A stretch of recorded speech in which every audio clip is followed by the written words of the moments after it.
alaihi wasallam. Khilaf. Yes, take it as khilaf. Boleh tak boleh jumpa Nabi ketika orang tu dalam jaga? Khilaf. Tinggalkan dia, khilaf. Tetapi apa yang dilakukan oleh Syekh Nazim Haqqani, yang disebarkan oleh beliau, ini bukan tentang khilaf. This is the next step of yaqadah, di mana dia ada kepercayaan bahawa setiap malam ada meeting, ada gathering of para nabi. Meeting in that place, the place of 40 mihrab. Ini disebut dalam Mercy Ocean 2. Dalam Mercy Ocean lain, idea ni tersebar di mana-mana. Meeting yang dihadiri 114,000 nabi dan wali. Tiap malam dia hadir. Dan Syekh ni dia boleh pergi ke meeting tu. Ini bukan yaqadah. Ini kepercayaan, ada gathering para nabi dan para wali malam-malam yang dia boleh pergi join bila dia nak pergi, dia boleh sign out bila dia tak mau pergi. Tak, ini bukan ahli sunnah wal jamaah. This is not yaqadah.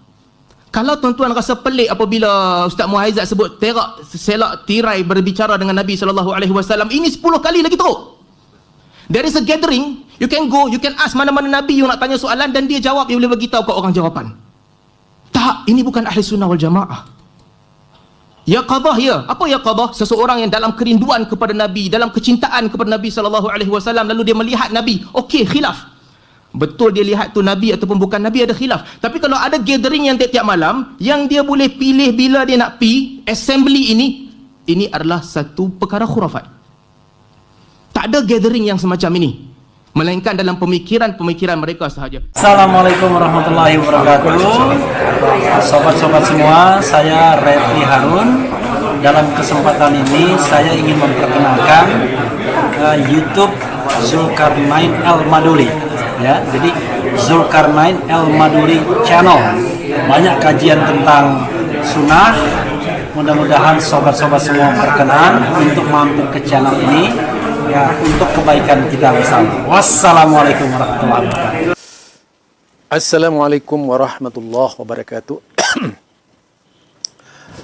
Kembali bersama Zulkarnain Al-Maduri. Alhamdulillah. Fa inna ahsanal kalami kalamullah wa khairul huda huda Muhammad sallallahu alaihi wasallam wa syarrul umuri muhdatsatuha fa inna kulla muhdatsatin bid'ah wa kulla bid'atin dhalalah wa kulla dhalalatin finnar. Berbicara thariqah, kita mengenal sosok orang yang pernah dikritisi oleh Ustadz Salman Ali. Ya. Ustadz Salman Ali adalah pendebat di Malaysia.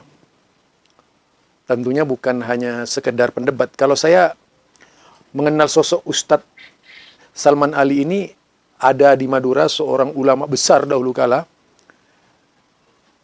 Beliau aliran sunnah beneran, bukan sunnah bohong-bohongan ya. Kan ada aswaja, ada yang ngaswaja gitu.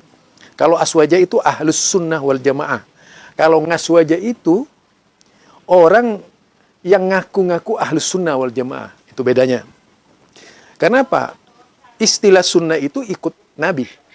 Kalau keluar dari jalur Nabi Muhammad dan para sahabatnya, bukanlah ahlus sunnah wal jamaah. Apalagi kalau dalam praktek-praktek ibadahnya tidak sesuai dengan sunnah, maka harus malu menyebut dirinya ahlus sunnah wal jamaah. Jadi saya mengenal sosok di Madura itu namanya Ustadz Usman Bahabasi. Allah yarham. Beliau sudah lama meninggal ya, lama meninggal. Tapi beliau adalah seorang ahli debat Madura yang tidak ada tolok bandingnya di Madura. Pernah berdebat dengan guru thariqah Naksabandi ketika itu, yaitu kalau tidak salah Kiai Haji Sobari. Beliau adalah salah seorang ahli thariqah di Kabupaten Sumeneb. Bahkan berdebat dengan kalangan kiai. Hampir di seluruh Madura itu pernah didebatnya. Tentunya tidak ada seorang pun yang berhasil mengalahkan Ustadz Usman Bahabasi ketika masa hidupnya. Karena memang beliau adalah seorang yang hafal Quran, hafal ribuan hadis, yang benar-benar ulama Madura ketika itu. Dibuat takluk kepadanya. Siapa yang tidak kenal dengan Ustadz Usman Bahabasi? Nah, kemudian saya mengenal sosok di Malaysia itu namanya Ustadz Salman Ali. Kalau tidak salah beliau kelahiran Minang, kelahiran Pulau Pinang. Kalau tidak salah. Beliau seorang sarjana muda, biasa-biasa saja, tetapi keilmuannya itu bisa dikatakan S3. bahkan melebihi seorang profesor, bahkan melebihi seorang guru besar gitu. Karena ternyata semua literatur berbahasa Arab, literatur berbahasa Inggris itu di luar kepalanya Ustadz Salman Ali. Itu hebatnya Ustadz Salman Ali ya, dari Malaysia. Dalam sebuah debat itu ketika mempresentasikan siapa Muhammad Nazim bin Ahmad bin Hasan Al-Haqqani itu, sangat luar biasa beliau pemaparannya, karena beliau mengungkap kesesatan salah satu pengikut Thariqah Naqsabandiyah Al-Haqqani. Ya, Thariqah Naqsabandiyah Al-Haqqani. Thariqah Naqsabandiyah Al-Haqqani ini memang yang merintis adalah yaitu Syekh Muhammad Nazim bin Ahmad bin Hasan Al-Haqqani. Beliau lahir di Siprus tanggal 22 April 1922. Meninggal tanggal 9 September yaitu 2001. Berarti baru setahun yang lalu dia meninggal. Meninggalkan berbagai macam aliran pemahaman Islam yang tentunya perlu ditinjau dari sisi kualitas kebenaran Islam itu sendiri. Beliau adalah seorang Haqqani, yaitu yang mengaku dirinya bisa bertemu Rasulullah Sallallahu Alaihi Wasallam setiap hari. Ini lucunya beliau, yaitu fil yaqdah, ketika sadar. Jadi bukan ketika tidur, tapi ketika sadar, fil yaqdah. Bahkan menurut berita tahayyulnya dia, berita khurafatnya dia itu, Nazim Al-Haqqani ini pernah menghadiri meeting. Ya, jadi pernah menghadiri meeting para nabi yang jumlahnya 124.000 nabi, dan Al-Haqqani adalah sebagai tamu kehormatan di meeting para nabi ini, yang katanya ada meeting para nabi yang terjadi setiap hari. Wow, lucu ya, lucu tentunya. Ini bagi para pengikut Naqsabandi ini. Nah, kalau kita melihat ajaran Al-Haqqani ini yang menisbatkan dirinya kepada, kita tahu bahwa siapa namanya, Thariqah Naqsabandi ini konon katanya bersanad sampai ke Abu Bakar As-Siddiq, juga siapa namanya, Ja'far. Nah, kalau melihat dari sanad ini, sanadnya memang itu terputus sebenarnya. Dari sisi sanad terputus, tidak benar sanadnya Al-Haqqani ini itu. Apa yang disampaikan oleh kalangan Thariqah, memang Naqsabandi ini semuanya mengaku bersanad kepada melalui Abu Bakar As-Siddiq itu tadi. Tentu saja bagi seorang yang normal dan punya pikiran sehat akan berpikir lebih sehat lagi agar tidak terjerumus kepada pemahaman yang salah terkait dengan Al-Haqqani ini.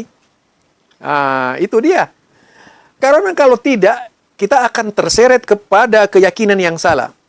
Apalagi keyakinan seperti tadi itu dikatakan oleh Ali itu, dia itu bisa, pengakuannya, klaimnya dia itu bisa bertemu Nabi. Bayangkan ya, daya hayalnya. Dia ngakunya juga sebagai keturunan Syekh Abdul Qadir Jalani. Ngaku juga sebagai keturunan Jalaluddin Rumi. Jadi banyaklah klaimnya dia itu. Ini Al-Haqqani. Wah, kalau saya bahas ya lebih detail lagi, Al-Haqqani ini luar biasa. Jadi, di antara kelucuannya, saudara, di antara kelucuannya Al-Haqqani ini, dia bisa mendatangi pertemuan atau meeting rapat harian yang diadakan oleh 124.000 nabi yang dipimpin oleh Nabi Muhammad Sallallahu Alaihi Wasallam. Karena menurutnya itu nabi ini meetingnya setiap hari. Jadi ini cerita mitos ya, mitos, khurafat, mitos. Dan kalau dijadikan sebuah keyakinan, bisa saja keluar dari Islam, karena penuh dengan daya hayal di dalamnya itu. Karena Islam itu tidak beragama hayalan, tahayul. Tapi Islam itu beragamakan fakta. Kalau Islam beragama hayalan, maka Islam itu akan rusak. Seperti agama-agama lainnya, kapan saja bisa terjadi inovasi terhadap akidahnya. Kapan saja bisa terjadi inovasi terhadap ibadahnya. Akhirnya syariatnya tidak jelas. Kalau melihat agama-agama yang lain kan tidak jelas. Yang namanya berbagai macam kitab itu kan digugat. Kadang-kadang digugat oleh pemeluknya sendiri.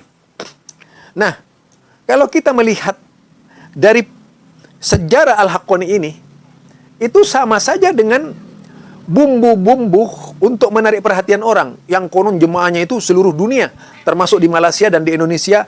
Haqqaniyah ini ada, pengikutnya Haqqani ini banyak gitu. Ya, namanya Toriko itu pastilah sensasi itu. Namanya Toriko itu sensasi. Kemudian apa?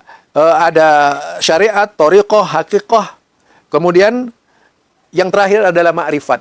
Ini semua terakhir ini ma'rifat biasanya adalah pangkat tertinggi yang diberikan kepada mereka yang sudah sampai pada makomnya menurut istilah Toriko itu.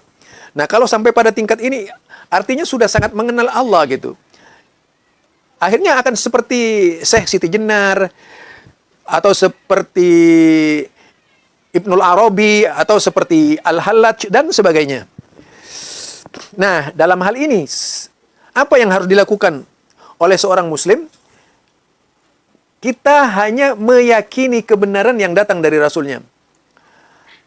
Apakah mungkin fil yaqdah kita bisa melihat Rasul? Pada saat kita dalam sadar, kita bangun, kita sadar, mungkinkah kita bisa melihat Rasul? Menurutnya itu ini terjadi ikhtilaf. Tapi yang jelas Rasulullah Shallallahu Alaihi Wasallam hanya mengisyaratkan kita bisa melihat Rasulullah dalam mimpi bagi yang dikehendaki oleh Allah Subhanahu wa taala. La fil yaqdah. Kebanyakan yang mengatakan bisa melihat Rasulullah fil yaqdah itu adalah mereka yang otopis, terlalu banyak menghayal. Biasanya mereka yang ingin jadi wali, kan wali sekarang dikejar-kejar supaya jadi wali. Walaupun pada akhirnya jadi wali kelas gitu, wali nikah, wali hakim, wali macam-macam lah. Bukan wali Allah. Itu ya. Jadi apa yang disampaikan dari kajian Jamaluddin lagi, Muhammad Nazim bin Ahmad bin Hasan Al-Haqqani yang lahir di Siprus ini, tentu bahasa aslinya adalah bahasa Siprus. Siprus itu di mana? Siprus itu kalau tidak salah, ya bukan di Madura. Siprus itu adanya di Turki kalau tidak salah ya. Jadi bukan di Madura, bukan di Sumeneb, bukan di mana itu, apalagi di Pamekasan, enggak gitu. Nah itu, kalau ingin tahu tentang Muhammad Nazim Al-Haqqani. Tapi bagi mereka pecintanya, pendukungnya dan sebagainya, biasanya lebih banyak mengikuti dengan cara membabi buta. Yang jelas akidahnya Nazim Al-Haqqani itu sangat menyesatkan. Ya karena apa? Dikatakan Nabi meeting 124.000, setiap kalinya meeting, setiap hari ada meeting, dan selalu dihadirkan sebagai tamu kehormatan itu adalah Muhammad Nazim Al-Haqqani. Ini diyakini oleh pengikut-pengikutnya, terutama di Asia Tenggara yang ada di Malaysia, ada di Singapura, ada di mana itu. Itu percaya banget gitu. Karena memang kebanyakan umat Islam ini masih sering percaya tahayul, meyakini hal-hal yang bersifat hayal. Dianggapnya beneran. Begitu ceritanya Kuda Panole, Joko Tole di Sumeneb itu lahir tanpa ayah, hanya karena mimpi, kemudian dia hamil seperti kisah Siti Maryam, lalu jadilah cerita daerah sampai sekarang berkembang. Sama halnya dengan perkawinan, yaitu yang melahirkan kisah Tanggupan Perahu misalnya ya, Sang Kuryang Sakti itu. Apa dia dikatakan lahir dari persekutuan perkawinan antara seorang wanita yaitu dengan anjing. Lucu-lucu nih kisah di Indonesia ini, banyak sekali lah kalau kita lihat kisah-kisah daerah yang meniru-niru. Banyak sekali Maryam, tapi Maryam ketiga. Bukan Maryam beneran ya, Maryam ketiga. Nah, Maryam ketiga ini yang perlu diwaspadai oleh kita. Maryam kedua ya. Maryam kedua. Yang jelas bukan Maryam yang ada di dalam Al-Quran. Tapi adalah Maryam yang biasa keliaran di waktu malam tuh. Nah itu biasanya yang banyak hamil tanpa ayah ya. Bukan Nabi Isa alaihissalam. Kalau beliau itu adalah lahir dari seorang wanita bungar, tidak bersuami dan sebagainya. Lahirlah seorang anak yang bernama Isa Al-Masih. Isa yang ditunggu-tunggu. Jadi ini kisah yang sebenarnya berkaitan dengan kenabian. Sedangkan berkaitan dengan meeting para nabi tadi, sebagaimana yang dikabarkan Al-Haqqani, tentu sangat mengidentifikasikan sebagai kisah tahayul, kisah khurafat gitu. Yang tentunya tidak layak dikonsumsi oleh seorang muslim. Kita menghindar min asatiril awalin, dari kisah-kisah orang-orang dahulu kala yang tidak layak dikonsumsi sebagai kisah nyata, tapi hanya sekedar dongeng nina bobo agar kita tertidur pulas.